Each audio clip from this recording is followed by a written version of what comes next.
पाकिस्तान को माइंड में रखते हुए एंड स्पेशली एग्रीकल्चर सेक्टर को माइंड में रखते हुए आपका रूरल एरियाज़ में नेटवर्क कवरेज लो है। क्वालिटी ऑफ इंफॉर्मेशन इंप्रूव करने के लिए हमने 300 से ज़्यादा वेदर स्टेशंस लगाए। उन 300 से ज़्यादा वेदर स्टेशन से इंफॉर्मेशन क्वालिटी हाइपर लोकल होना स्टार्ट हुई और ये इंफॉर्मेशन पहुंचना भी स्टार्ट हो गई फार्मर के लिए। So this is what weather वाले इज़ अबाउट। अस्सलाम वालेकुम everyone and welcome to another podcast of Green Zameen. मैं हूं आपका होस्ट मोहम्मद अहमद रज़ा और आज हम आए हैं एक नए एपिसोड के साथ। आज के जो एपिसोड का टॉपिक है that is very crucial in terms of farmers and farming. चाहे कोई छोटे लेवल पे फार्मिंग करता हो, कोई बड़े लेवल पे फार्मिंग करता हो, and not only for farmers बल्कि as in general public, this is a very very crucial topic which is climate change in agriculture. जो क्लाइमेट चेंज हम सबको पता है, मौसमियाती तब्दीलियाँ किस तरह से आ रही हैं, लेकिन इस सब के जो असरात हैं वो बाकी सेक्टर्स पे भी आ रहे हैं, लेकिन agriculture is one of the most affected sectors. तो इसी बारे में आज हम बात करेंगे और इसके साथ-साथ हम इस बारे में बात करेंगे कि डिजिटल टेक्नोलॉजी किस तरह से इन सब चैलेंजेस से कोप अप करने में हेल्पफुल है। आज के जो हमारे की स्पीकर हमारे साथ मौजूद हैं, वो हैं जुनैद यमीन साहब। जुनैद यमीन साहब is the CEO of weather वाले initiative and he has over 15 years of experience in digital transformation, project management और एडवोकेसी में। और आज हम बात कर रहे होंगे जुनैद साहब के साथ कि जो वेदर शिफ्ट्स हो रहे हैं, ये किस वजह से हो रहे हैं। इसमें अभी रिसेंटली जो वेदर पैटर्न्स बहुत ज़्यादा उसमें चेंज देखने को आया है, वो क्यों आया है, उसकी रीज़न्स क्या हैं, किस तरह से जो है फार्मर्स उसके साथ अडैप्ट कर सकते हैं न्यू सिचुएशंस के साथ। सो इन सब टॉपिक्स पे आज हम बात करेंगे। बहुत शुक्रिया जुनैद साहब आज हमें वक़्त देने के लिए। Thank you Ahmad. First of all मैं आपसे रिक्वेस्ट करना चाहूँगा कि आप हमें थोड़ा-सा बताएँ वेदर वाले इनिशिएटिव के बारे में, ये है क्या और किस तरह से ये एज़ इन जनरल पब्लिक के लिए काम कर रहा है? जी, तो वेदर वाले हमने स्टार्ट किया था 2021 में। पाकिस्तान के 2 मेन प्रॉब्लम्स थे उस टाइम। एक था लैक ऑफ डेटा पॉइंट्स और एक सेंट्रलाइज्ड रिपॉजिटरी जिधर सारी इंफॉर्मेशन आए, इकट्ठे होके प्रोसेस हो और क्वालिटी इंफॉर्मेशन निकले। सो ये 2 बहुत ज़रूरी चीज़ें थी करने वाली in the space of improving the information quality, weather information quality. दूसरी चीज़ क्या थी? डिसेमिनेशन ऑफ इंफॉर्मेशन, क्योंकि आपके पास बहुत अच्छी इंफॉर्मेशन क्यों ना हो, अगर वो लोगों तक टाइमली ना पहुंच सके, then that information is of no use. Pakistan को माइंड में रखते हुए एंड स्पेशली एग्रीकल्चर सेक्टर को माइंड में रखते हुए आपका रूरल एरियाज़ में नेटवर्क कवरेज लो है, वीक है। तो हमने इसके लिए फिर टेलीकॉम सेक्टर के साथ इंटीग्रेट किया। एसएमएस, आईवीआर, कॉल सेंटर, इन चीज़ों पे वेदर इंफॉर्मेशन लेके आए ताकि एक किसान जो जिसके पास स्मार्टफ़ोन नहीं है, जिसके पास लिटरेसी नहीं है, जिसको सिर्फ़ पश्तो या उर्दू समझ में आती है या सिंधी या उर्दू समझ में आती है, तो वो सुन के, वो पढ़ के वेदर नहीं समझ सकता, लेकिन वो सुन के समझ सकता है। So we made the information accessible and all inclusive. दूसरी साइड पे क्वालिटी ऑफ इंफॉर्मेशन इंप्रूव करने के लिए हमने 300 से ज़्यादा वेदर स्टेशंस लगाए। उन 300 से ज़्यादा वेदर स्टेशन से इंफॉर्मेशन क्वालिटी हाइपर लोकल होना स्टार्ट हुई और ये इंफॉर्मेशन पहुंचना भी स्टार्ट हो गई फार्मर के लिए। So this is what weather वाले is about, but our scope is really broad, it goes beyond the agriculture sector. लेकिन इस वक्त हम तकरीबन पाकिस्तान में 1 करोड़ 60 लाख से ज़्यादा लोगों को वेदर एडवाइजेज दे रहे हैं। Thank you so much Junaid साहब and it's great to know the amazing work जो वेदर वाले कर रहे हैं and definitely it's very helpful for everyone, क्योंकि आप एक बहुत ही डाइवर्स काम कर रहे हैं और इस बहुत ही डाइवर्स डोमेन्स में, और जैसे आपने बताया not only with agriculture sector but other sectors के साथ भी आपकी जो एंगेजमेंट है। मैं क्लाइमेट चेंज के हवाले से आपसे थोड़ी सी बात करना चाहूँगा कि क्लाइमेट चेंज पहले भी ये टर्म सुनने को आती थी, लेकिन अभी रिसेंटली शायद बहुत ज़्यादा अपनी सुनने में आ रही है एंड इसकी वजह से वेदर पैटर्न्स जो हैं वो चेंज हो रहे हैं, वेदर शिफ्ट्स जो हैं वो चेंज हो रही हैं। क्या ये वाक़ई में इस तरह से है या फिर ये सिर्फ़ एक थ्योरी है? मैं साइंटिस्ट तो नहीं हूँ, लेकिन मैं यही कहूँगा कि अपने इर्द-गिर्द के साइंस एंड सिम्पटम्स और लिटरेचर अगर आप रिव्यू करें, तो क्लाइमेट चेंज होता भी रहा है। हम अभी ग्लोबल वार्मिंग के एरा में हैं। टेम्परेचर्स इंक्रीज़ कर रहे हैं, अगर टेम्परेचर्स इंक्रीज करते हैं, ह्यूमिडिटी ज़्यादा होती है, तो ग्लेशियर मेल्ट्स होंगे, एराटिक वेदर पैटर्न्स आएंगे। तो ये इस तरह की काफ़ी सारी चीज़ें आती हैं। तो ये आपको आप ऑब्ज़र्व कर रहे हैं। अगर आप थोड़ा गौर से देखें तो सर्दियाँ का टाइम पीरियड इवन पाकिस्तान में देखें तो तकरीबन आधा दिन हर साल कम हो रही है पिछले 20-22 साल से, 20-25 साल से। स्प्रिंग सीज़न छोटे से छोटा हो रहा है, समर बढ़ रहा है। रेनफॉल इंटेंसिटी की अगर बात करें, नंबर ऑफ रेनी डेज़ की बात करें, पहले अगर 10 रेनी डेज़ होती थी महीने में, तो अब वो कम हो गई हैं, 5 बारिशें हो गई हैं। एज़ एन एग्ज़ाम्पल 5 बारिशें हो गई हैं, लेकिन हर बारिश की इंटेंसिटी ज़्यादा हो गई है। तो access of water and flooding में कन्वर्ट हो जाता है। ड्राई पीरियड्स ऑफ ड्राउट ज़्यादा हो गए हैं। अर्ली हीट वेव्स आती हैं।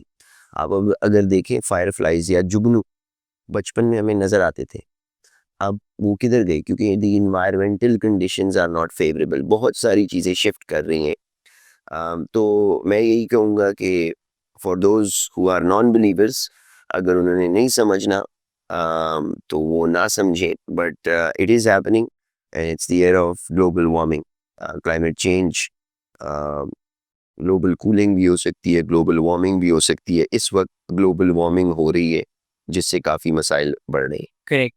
सो as talking about the global warming और इसके साथ साथ होने वाले चैलेंजेस के बारे में, डिफिकल्टीज के बारे, वेदर वाले किस तरह से इन सारी चीज़ों को ट्रैक करते हैं? कोई इस तरह के सिस्टम्स क्या डेवलप्ड हैं, उस पर थोड़ा सा हमें बताइए। देखिए सिस्टम्स, वेदर वाले क्या करते हैं कि इन सारे वेदर मॉडल्स को देखते हैं, सारे डेटा सोर्सेज को देखते हैं, और फिर accordingly impact based advisory as per occupations in lifestyles. मैं आपको एग्जांपल दूं, एक स्टेशन लगा हुआ है, वो आपको रॉ डेटा देता है। अब स्टेशन आपको 60 पैरामीटर्स के करीब देते हैं। लेकिन अब आप अगर समझें इसकी एप्लीकेशन, तो राइस फील्ड्स हैं, समझे, राइस के फार्मर्स हैं। राइस की एक डिजीज़ है, राइस ब्लास्ट कहते हैं उसको। राइस ब्लास्ट के लिए एक कंड्यूसिव एनवायरनमेंट होती है। अब वो कंड्यूसिव एनवायरनमेंट क्या होती है कि temperature if it's between 25 and 28 degrees, humidity is above 80%, rain accumulation हो, और पिछले 72 घंटों में 12 घंटे ये कंडीशंस प्रिवेल करें, तो इसका मतलब है हाई रिस्क एनवायरनमेंट बन गई है राइस ब्लास्ट डिजीज के लिए। तो अब ये डिटेक्ट करेगा, इंफॉर्मेशन दे देगा। हम अपने पार्टनर कंपनी यानी बाखबर किसान को ये इंफॉर्मेशन पास ऑन कर देंगे। वो फिर राइस के फार्मर्स, फॉर इंस्टेंस गुजरावाला है, तो गुजरावाला में जो राइस के फार्मर्स हैं, जिधर स्टेशन ने ये कंडीशंस डिटेक्ट की हैं, वो उनको भेज देगा। इसके अलावा कब सिस्टम्स आ रहे हैं, कब डेवलप हो रहे हैं, किस एरिया को इम्पैक्ट करेंगे, यानी 100 mm की बारिश इन इस्लामाबाद और 100 mm की बारिश इन चकवाल, इसका इम्पैक्ट डिफरेंट होगा। इसी तरह ह्यूमन हेल्थ और लाइफ के लिए अगर आप बात करें, तो डेंगू की भी कंड्यूसिव एनवायरनमेंट है। अब डेंगू ह्यूमंस के लिए या मॉस्कीटो इंडेक्स हाई है, एनर्जी सेक्टर के लिए और इन्फॉर्मेशन है। तो जब ये डेटा कलेक्ट होना स्टार्ट होता है और इस पे आप ये rule engines, AI, machine learning और ये सारी चीज़ें लगाते हैं, so you can then create information and knowledge from it in advisory. वही वेदर इन वेरिएबल्स एक इंडस्ट्री के लिए डिफरेंट पैरामीटर्स आप देखेंगे, और ये इंफॉर्मेशन फिर आप डिसेमिनेट करते हैं। हम यही काम कर रहे हैं, not just for agriculture, but energy sector में काम कर रहे हैं, टूरिज्म सेक्टर में काम कर रहे हैं, इंश्योरेंस सेक्टर में काम कर रहे हैं, बैंकिंग सेक्टर में काम कर रहे हैं। तो इसकी बहुत सारी एप्लीकेशंस हैं, जिसको हम काफ़ी गौर से देख रहे हैं। एंड वेदर आपके हर एरिया को, लाइफस्टाइल को, ह्यूमन हेल्थ को, एनिमल हेल्थ को, एग्रीकल्चर को, हर चीज़ को, इट्स ऑल इनकम्पसिंग, हर चीज़ को देखते हैं। तो हम उसी की एप्लीकेशंस पाकिस्तान में लेके आए। जी, मैं दोबारा से थोड़ा सा अपनी डिस्कशन जो है, क्योंकि it's very interesting to know कि इतनी ज़्यादा डोमेन्स में जो है वो वेदर वाले are doing so much great work. तो जो क्रॉप्स पाकिस्तान में है, Pakistan is agricultural country, so Pakistan में क्रॉप्स हैं, कोई ऐसा डेटा आपके पास स्पेसिफिक आता है कि ये वाली क्रॉप्स जो हैं ज़्यादा अफेक्ट हो रही हैं, या फिर ये वाली क्रॉप्स जो हैं ये ज़्यादा रिजिलियंट जो हैं कुछ वेदर शिफ्ट्स के हिसाब से हैं, या मतलब ऑटोमेटिकली अडैप्ट कर लेती हैं? सो कुछ इस तरह से इंफॉर्मेशन आपके पास अगर आती हो। बिल्कुल तो हम एग्रीकल्चर सेक्टर के साथ बहुत क्लोजली काम करते हैं। जो सबसे बड़े एग्रीकल्चर हमारे डेटा के कंज्यूमर्स हैं एग्रीकल्चर सेक्टर में, वो बाखबर किसान हैं and they using weather information innovatively. तो मेरे पास जो एग्रीकल्चर सेक्टर की इंफॉर्मेशन है दैट इज सेकंड हैंड। हमारा फोकस और लेंस वेदर का ज़्यादा है, लेकिन इस फील्ड को कहते हैं एग्रोमेट। तो एग्रोमेट एरिया में मुझे काफ़ी सारी जनरल इन्फॉर्मेशन है, लेकिन सिंपल आप इसको अगर होलिस्टिकली समझने की कोशिश करें, जब ये चेंजिंग वेदर पैटर्न्स आएंगे, यानी कि मैं बताऊं कि चकवाल में एक बारानी इलाका है, उसमें पूरे साल की एवरेज 250 mm के करीब है। अब एक दिन में जब 250 mm की ये बारिश होगी और उधर मूंगफली लगी होगी, तो वो पूरी की पूरी मूंगफली को साफ कर देगी। Erratic weather patterns, heat wave आएंगे वीट के इलाकों में, और वक्त से पहले आएंगे, तो वो क्या होगा, जो हीट वेव ज़्यादा आ जाएगी तो वीट के दाने जल्दी से सूखने स्टार्ट हो जाएंगे। वो समझेंगे कि हम मेच्योरिटी का या हार्वेस्ट का या पकने का टाइम करीब आ गया है, तो उसके दानों में से पानी निकल जाएगा up to its a high number percentage. तो फिर आपकी वीट की यील्ड कम हो जाएगी। अब जब ये बारिशें आती हैं, राइस को कर लें, तो राइस का जो नॉर्मल सीड लगा हुआ है, अगर ये बारिशें आई तो नर्सरी ख़राब हो गई। अब उन्होंने 1 मंथ लूज़ कर लिए। जब 1 मंथ लूज़ कर लिए तो क्रॉप जाएगा, और आगे वेदर कैसे चेंज होगा तो यील्ड इम्पैक्ट होगी। तो इन चेंजिंग वेदर पैटर्न्स का और इरेटिक हो रही हैं, इरेगुलर हो रही हैं, और कभी बहुत ज़्यादा कभी बहुत कम एक्सट्रीम्स टच कर रही हैं। तो इस केस में क्रॉप्स हेविली इम्पैक्ट होते हैं, लॉसेस बहुत ज़्यादा हो जाती हैं और यील्ड्स कम होना स्टार्ट हो जाती हैं। सो डेफिनेटली क्लाइमेट चेंज का बहुत बुरा इम्पैक्ट है, taking into account food security. और agriculture is the backbone of Pakistan. इन्हिसार है पाकिस्तान का एग्रीकल्चर पे, और ये अगर इतनी बुरी तरीके से इम्पैक्ट होगी तो इनोवेशन आनी चाहिए, एडेप्टेशन होनी चाहिए, और resilient seeds and R&D and innovative solutions in the agriculture sector are a must. और from an advocacy point of view as well अगर हम बात करें, तो गवर्नमेंट्स को भी एग्रीकल्चर एक्सटेंशंस, उनको इस तरह की पॉलिसीज़ लेके आनी चाहिए कि फार्मर्स को जल्द से जल्द सेंसिटाइज किया जाए टूवर्ड्स द इशू।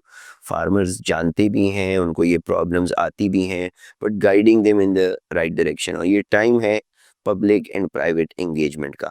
अगर पब्लिक सेक्टर और प्राइवेट सेक्टर मिल के काम करेंगे, तो पब्लिक सेक्टर अगर ऐसी पॉलिसीज़ और ऐसी प्रैक्टिसेस लेके आएँ to make the environment favourable, और ऐसे कुछ काम करें कि प्राइवेट सेक्टर उस डेटा को इस्तेमाल करके अपनी इनोवेशन लाए, तो ये information with the help of partnership बहुत जल्द फार्मर्स को पहुंच सकती है। गवर्नमेंट के लिए हर जगह पे पहुंचना, हर वक्त पहुंचना आसान काम नहीं है, they have a hard task.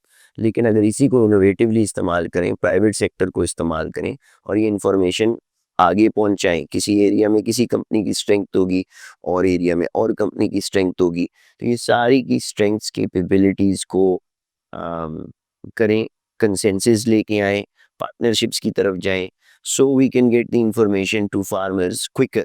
We can train them and sensitize them quicker, क्योंकि climate change is upon us and the time to act is now. Thank you so much Junaid साहब, very in depth insight. So talking about digitalisation, मैं थोड़ा ये भी जानना चाहूँगा कि definitely आपने बताया कि किस तरह से बहुत ही डिवास्टेटिंग इम्पैक्ट जो है, इफ़ेक्ट्स जो है वो आ रहे हैं उसके क्रॉप्स पे, डिफरेंट एरियाज़ में डिफरेंट क्रॉप्स पे इस तरह से इफ़ेक्ट आते हैं। तो इसमें वेदर टाइमली वेदर फोरकास्टिंग जो है इस कॉन्टेक्स्ट में कितनी हेल्पफुल होती है? स्पेसिफिकली जो इनिशिएटिव्स हैं लाइक वेदर वाले, फॉर इंस्टेंस कितना हेल्पफुल होते हैं वेदर फोरकास्टिंग एडवाइजरी के हिसाब से? बिल्कुल बहुत ज़्यादा हमारे पास इतनी सक्सेस स्टोरीज़ है, मैं आपको बताना स्टार्ट हो जाऊँ 3 साल की stories specifically from the agriculture sector, तो हमें दिन लग जाएंगे। लेकिन मैं आपको कुछ छोटी एग्जांपल एक ये देता हूँ। मेरे पास एक दफ़ा मिठाई आती है, तो मैं कहता हूँ मिठाई किधर से आई है, कॉल भी आती है मुझे। तो साहब ने मुझे बोला कि ये मिठाई मैंने आपके लिए भिजवाई है। मैंने कहा ये क्यों भिजवाई है, आप कौन हैं, किधर से आई है? तो उन्होंने मुझे बताया कि वो खजूरें सुखा रहे थे। आसमान साफ था और हमारा अलर्ट उनके पास चला गया कि तेज़ हवाएं आने लगी और बारिश भी आ सकती है और तूफान आ रहे हैं। तो अब वो खजूरें सुखाने का टाइम था और उन्होंने कहा यार ये क्या अलर्ट आया है हमारे पास।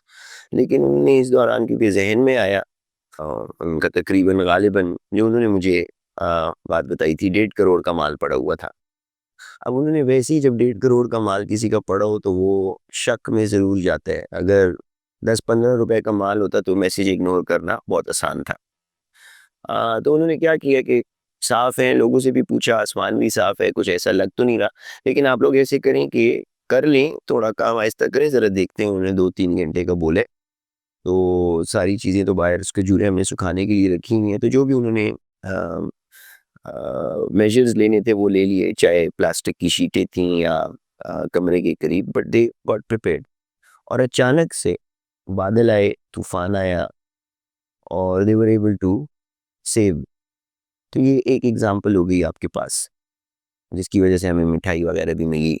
तो अगर ये एडवाइज़री ना आई होती और बारिश आ जाती and they were not prepared और शीटें वगैरह या जो भी उन्होंने मेजर्स लिए थे वो ना होते, तो उनका 1.5 करोड़ तक का नुकसान भी हो सकता था। अब अगर हम बता दें किसी को इरिगेशन स्केड्यूल्स देख लें, वीट को 3 दफ़ा पानी लगता है और हम बता दें कि अर्ली हीट स्ट्रेस आ रहा है, तो हीट स्ट्रेस के दौरानिए में आपने पानी शायद चौथा पानी लगाना हो। तो हम उनको अगर ये एडवाइज़री दे दें कि आगे हीट वेव आ रही है और आगे गर्मी बहुत ज़्यादा होगी, तो उसी लिहाज से अपनी पानी शेड्यूल कर सकते हैं कि एक एक्स्ट्रा पानी लगा दिया। चाहे ट्यूबवेल से लगाना है, चाहे किसी और तरीके से पानी का बंदोबस्त किया। इसी तरह अगर बारिश आगे आ रही है या रात को बारिश आ रही है, उन्होंने दिन को ट्यूबवेल चलाना है और पानी लगाना है, तो वो ट्यूबवेल नहीं चलाएँगे क्योंकि रात को बारिश आ रही है। तो कॉज़ ट्यूबवेल चलाने के लिए भी बिजली चाहिए, ग्राउंड वाटर से भी आप पानी निकाल रहे हैं, तो वही पानी बारिश का पानी इज़ इवन बेटर, तो वो इस्तेमाल हो जाएगा, उनकी कॉस्ट कम हो जाएगी और वो क्रॉप के लिए बेनिफिशियल भी है क्योंकि आप ओवर वाटर नहीं कर रहे। इसी तरह अगर आप फर्टिलाइज़र लगाने हैं, तो आप बारिश अगर आपने दवाई लगानी है फ़र्ज़ करें, अगर दवाई लगानी है और आपके पास हवाएँ बहुत तेज़ चल रही हैं या हम बता दें कि स्प्रे के लिए हम विंडोज़ देते हैं कि इस विंडो में आप स्प्रे कर सकते हैं क्योंकि और स्प्रे करने का तरीका भी होता है 90 डिग्री पे आप स्प्रे कर रहे होते हैं ताकि इवन स्प्रेड आउट हो। तो अगर हवाएँ चल रही हैं 16 किलोमीटर से ज़्यादा, 19 किलोमीटर से ज़्यादा, तो हम बता देंगे ये गुड स्प्रेइंग विंडो नहीं है। या अगर स्प्रे की विंडो के बाद फ़ौरन उस दौरान बारिश आने वाली हो, तो वो दवाई ज़ाया भी हो सकती है। बहुत सारी इनोवेशन भी है इस एरिया में, लेकिन इस तरह की एडवाइज़रीज़ फार्मर के नर्सरी से लगाने तक नर्सरी से लेके हार्वेस्ट तक, अगर हम कह रहे हैं 3 दिन बाद तेज़ बारिशें आ रही हैं और हार्वेस्ट का टाइम है 3-4 दिन में उन्होंने हार्वेस्ट प्लान की हुई है, तो वो आज से स्टार्ट कर सकते हैं। तो अगर कॉटन पे बारिश मेरी इन्फॉर्मेशन के मुताबिक पड़ जाए, तो कॉटन ख़राब हो जाता है और फिर वो नहीं बिकता या रेट बहुत कम हो जाता है। तो अगर उन्हें पता हो कि कल परसों बारिश है, वो कम से कम रात लगा सकते हैं और कहते हैं कि उतार सकते हैं सारा कॉटन ताकि बारिश आने से पहले उनका हार्वेस्ट कंप्लीट हो। So through out the cropping life cycle अगर एक देखें फार्मर को एवरीडे वेदर इंफॉर्मेशन की ज़रूरत होती है। हम इवन उनको ये भी बता सकते हैं कि आपके फार्म के किस एरिया पे पानी नहीं लगा हुआ, आप लेज़र लेवलिंग कर लें। तो ये सारी चीज़ें हैं, बहुत सारी एडवाइजरीज़, एंटिसिपेटरी एक्शन है, एंटिसिपेटरी मैसेजेस होते हैं जो हम फार्मर को प्री वार्न करते हैं, प्रोएक्टिव एडवाइजरीज़ देते हैं, उसके लिहाज से दे अडेप्ट और उस इंफॉर्मेशन को वो कंज्यूम करते हैं। इस एरिया में बहुत इनोवेशन की ज़रूरत है, अगेन सेंसिटाइजेशन की ज़रूरत है, चेंजिंग वेदर पैटर्न्स की वजह से रेजिलिएंट सीड्स और इन चीज़ों की ज़रूरत है। तो हम ये वेदर इंफॉर्मेशन की एक्यूरेसी और डिसेमिनेशन दोनों पे हर वक्त काम कर रहे होते हैं, इनोवेशन लेके आ रहे होते हैं एंड आवर नंबर्स जितने फार्मर्स हमें कॉल करते हैं, जितने फार्मर्स हमारे साथ एंगेज करते हैं, उससे पता चलता है कि ये इंफॉर्मेशन उनके लिए बहुत ज़रूरी है। तो जुनैद साहब, जैसे आपने बताया कि आप स्पेसिफिक जगह को देख के भी एक फार्म की स्पेसिफिक जगह को देख के फार्मर को एडवाइस कर सकते हैं। तो डिजिटली किस तरह से पॉसिबल बनाते हैं आप? आई मीन एप्लीकेशंस के अलावा भी कोई ऐसे टूल्स हैं? क्योंकि जेनेरिक अगर there is a chunk of the public जो कि डिजिटलाइजेशन को बहुत अच्छे से समझती है, लेकिन हम फार्मर्स को देखें तो एट टाइम्स उनके लिए एप्लीकेशंस और इन सब के थ्रू नेविगेट करना थोड़ा मुश्किल हो सकता है। तो स्पेसिफिकली इस एरिया में कैसे आप मेक श्योर करते हैं कि जो आपकी एडवाइजरी है वो हर किसी तक इक्वली पहुंचे? Very good question. हमने किया क्या है कि हम एक प्रोडक्ट ओरिएंटेड कंपनी है। प्रोडक्ट का मतलब ये, हम डिजिटल प्रोडक्ट्स बहुत सोच के बनाते हैं कि हम किस डेमोग्राफिक के लिए बना रहे हैं। तो हम जो सारा मुश्किल काम है वो अपनी तरफ ले लेते हैं। फॉर इंस्टेंस, हमारे पास जीआईएस कैपेबिलिटीज़ हैं जिससे हम क्रॉप आइडेंटिफिकेशन कर सकते हैं। हम दफ्तर में बैठे हुए बता सकते हैं कि उस इलाके में क्रॉप कौन सी लगी हुई है। इसके अलावा हम क्रॉप हेल्थ मॉनिटरिंग कर सकते हैं। हम रिमोटली बता सकते हैं कि क्रॉप की हेल्थ कैसे चल रही है। हेल्थ के 2-3 मेन, बीमारी आ गई या पानी नहीं लगा, मेन ये 2 रीज़न्स होती हैं। इसके अलावा भी रीज़न्स हैं लेकिन। तो हम इरिगेशन भी देख सकते हैं कि हीट स्ट्रेस में है या फ्लडिंग हो रही है, ओवर वाटर हुआ है। हम ये भी देख सकते हैं और हम यील्ड के एस्टिमेट्स भी लगा सकते हैं। वेदर के पैटर्न्स भी हमारे पास पीछे होते हैं। तो हम फार्मर को, अगर वो इंफॉर्मेशन चाहे, ये सारा पीछे एल्बो लगा हुआ है और ये हमारे जो कंपनी है बाखबर के साथ, वो ये सारी इंफॉर्मेशन जीआईएस एंड एल्गोज ये प्रोसेस करती रहती है। उसके पास फार्मर का डेटा भी मौजूद है, तो किस इलाके में कौन सा फार्मर है उसका फार्म भी देख रहे हैं। और ये एल्गो चलता है, ये इंफॉर्मेशन आती है और उसको एडवाइजरी चली जाती है, क्योंकि सिस्टम देख रहा होता है कि इसकी क्रॉप पे इरिगेशन नहीं हुई भी, अगले 3-4 दिन बारिश नहीं है, इसकी क्रॉप हीट स्ट्रेस में चली जाएगी, तो उसे मैसेज चला जाएगा कि आप इरिगेशन करें, इरिगेशन का बंदोबस्त करें। किसी जगह पे क्रॉप की हेल्थ ख़राब हो रही है तो हमें एनडीवीआई से पता चल रहा है कि क्रॉप हेल्थ इम्पैक्टेड है, तो हम उनको एडवाइजरी भेज देते हैं कि आप इस जगह के लिए फ़लाँ दवाई लगा सकते हैं, फ़लाँ काम कर सकते हैं। अभी उनको मैसेज भी चला गया, वीएमएस यानी रोबो कॉल भी चली गई। उर्दू में उन्होंने कॉल अटेंड की और उन्हें समझ आ गई कि ये मसला है, और फिर हमारे कॉन्टैक्ट सेंटर कॉल आ जाती है या हमारी ऑन ग्राउंड टीम के पास इंक्वायरी चली जाती है। वो उनसे जाके मिलते हैं और उन्हें बोलते हैं आपके क्रॉप हेल्थ के लिए ये मसाइल हैं, आप ये दवाई का इस्तेमाल कर सकते हैं, और वो उनको हम फार्म गेट पे पहुंचा देते हैं। तो हमने फार्मर के लिए काफ़ी ये काम आसान किए। फार्मर के पास फ़ोन है तो वो ये एडवाइजरीज उनके लिए हमने वीडियोस बनाई हुई हैं यूट्यूब पे, तो वो किसी के साथ बैठ के देख सकते हैं।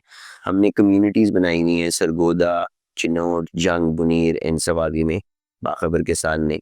तो उधर कम्युनिटी सेशंस भी होते हैं, एग्री सेंटर्स हैं, तो उधर लोग जमा भी होते हैं और उनको एजुकेट किया जाता है इन कैपेबिलिटीज़ के बारे में and how to adapt to changing climate patterns and conditions, and आप कैसे ये इंफॉर्मेशन इस्तेमाल कर सकते हैं अपनी क्रॉप्स को प्रोटेक्ट करने के लिए और यील्ड्स को बढ़ाने के लिए। That's great to no.